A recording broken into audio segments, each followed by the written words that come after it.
Honorable Chairman, Committee Chairman, distinguished professors, ladies and gentlemen.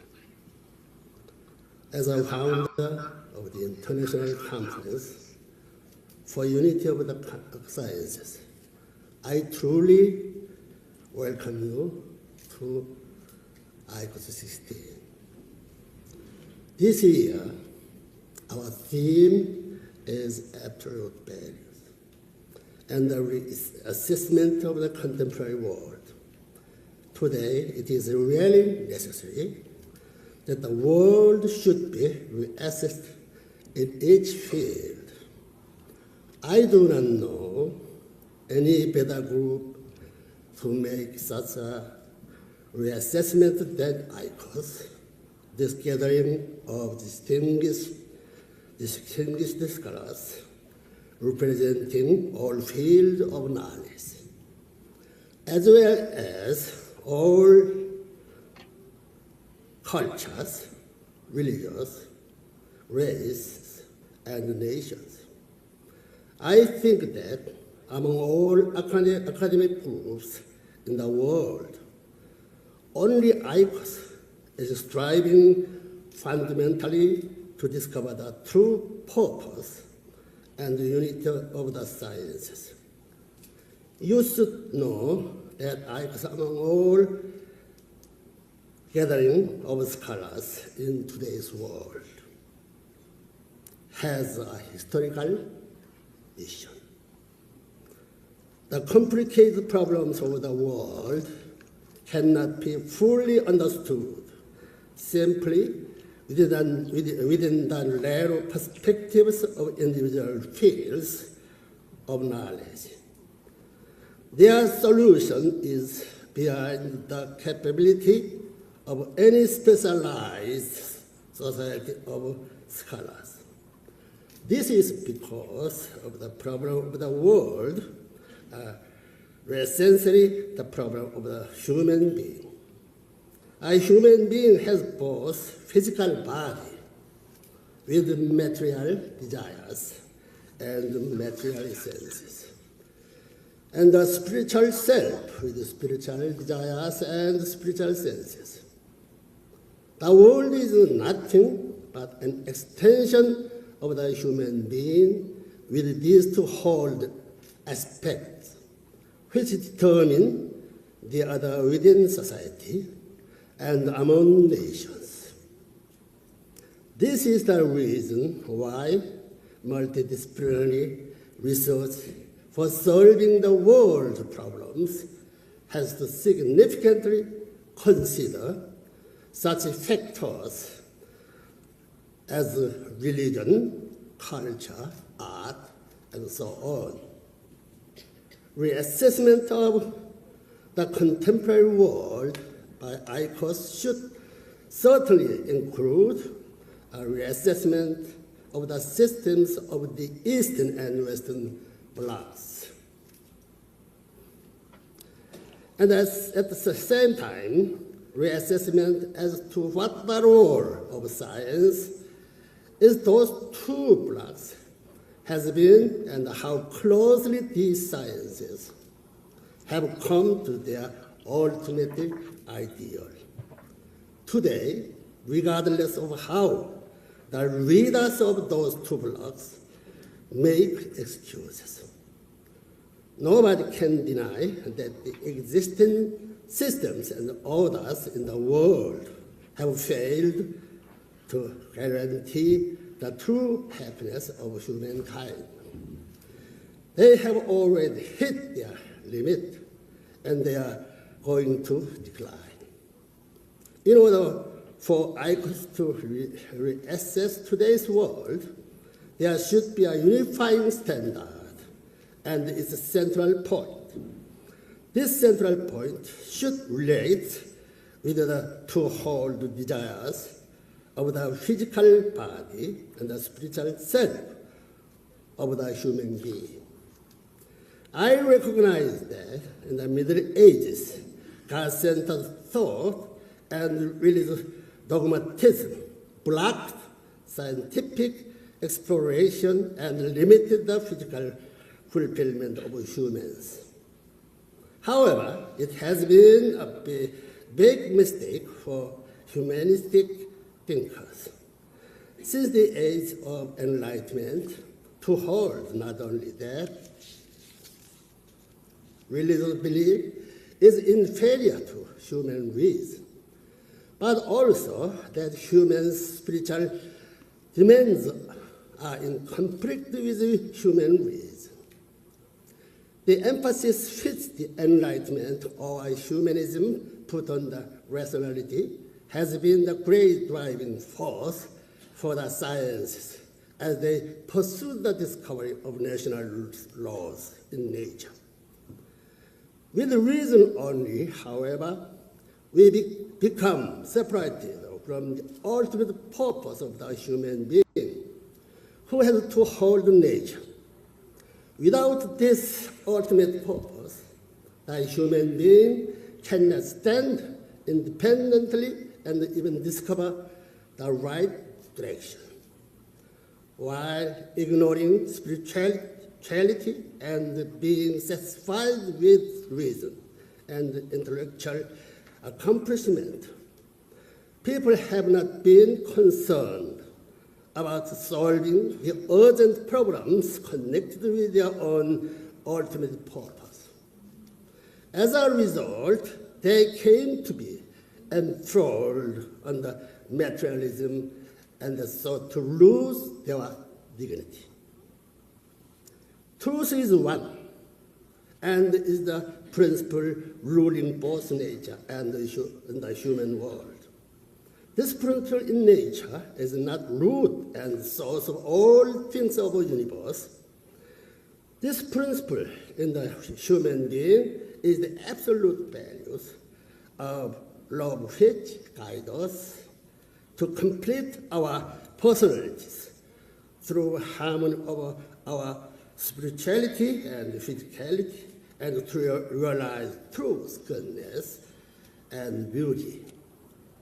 I do not believe that claim by theism, humanism, and materialism have been until now only in irreconcilable conflict with each other. I rather think that they were partial, immature experience of the one principle.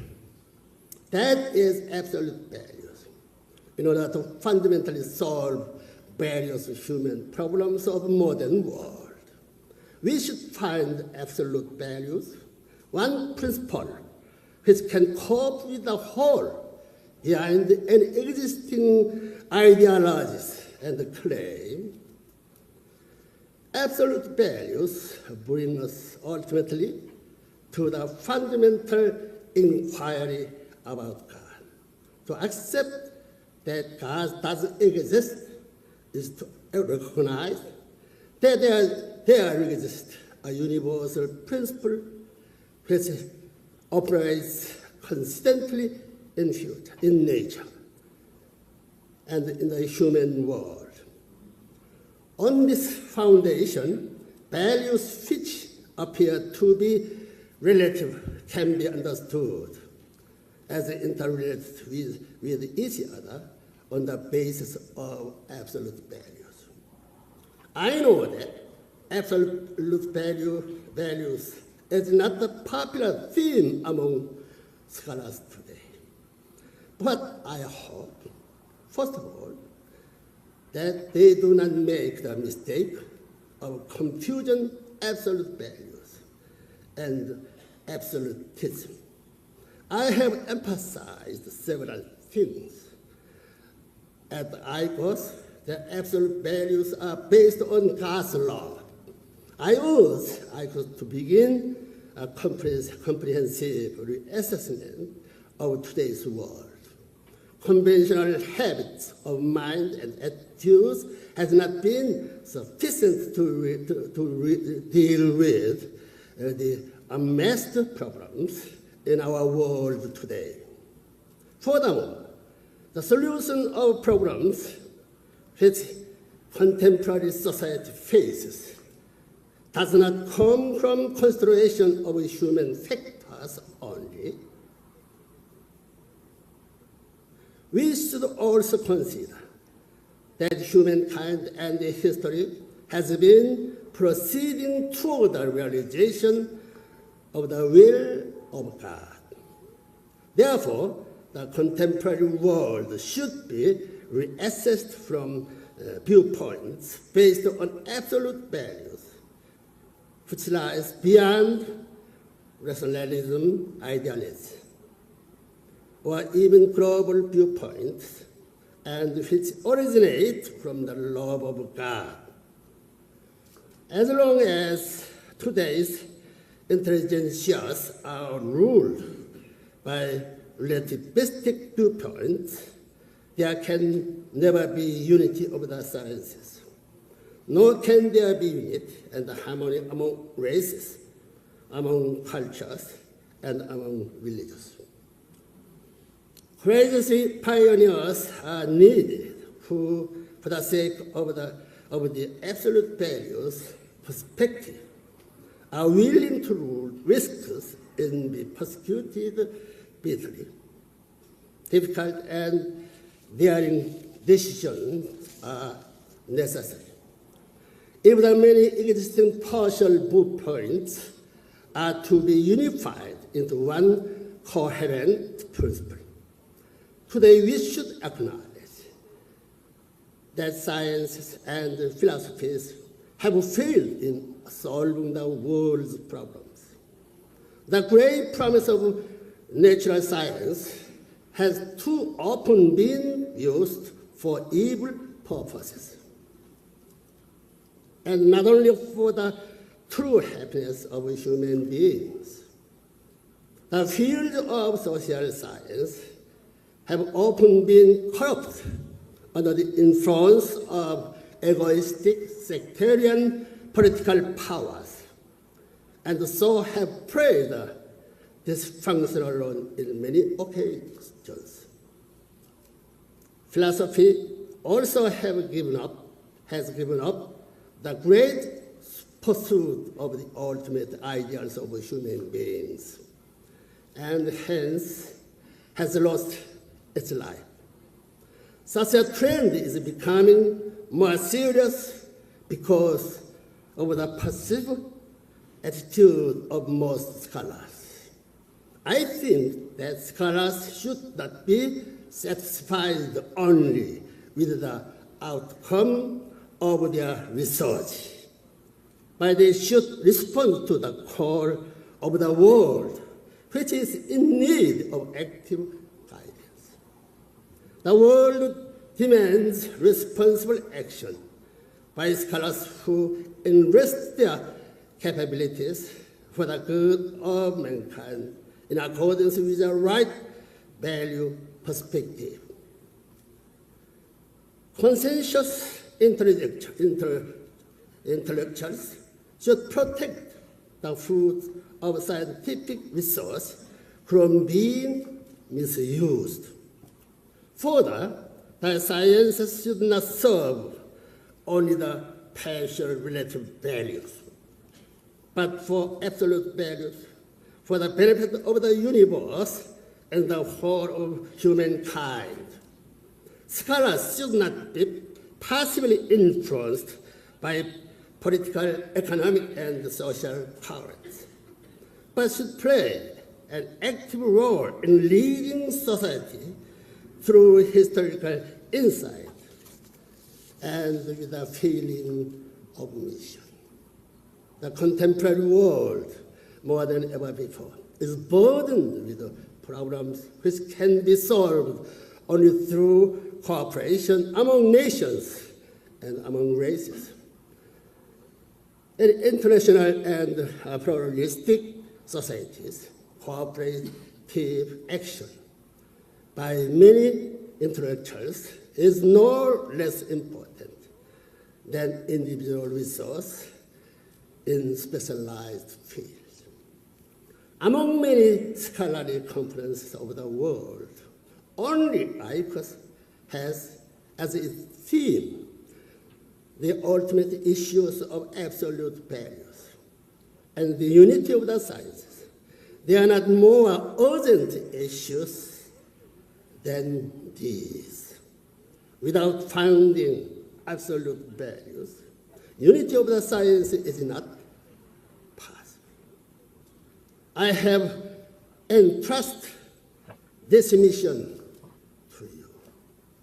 Therefore, I hope that this meeting will lead to a proper assessment of contemporary societies and to the accomplishment of the historical task of opening the path to creating a new culture. May God blessing be with your work and your families. Thank you.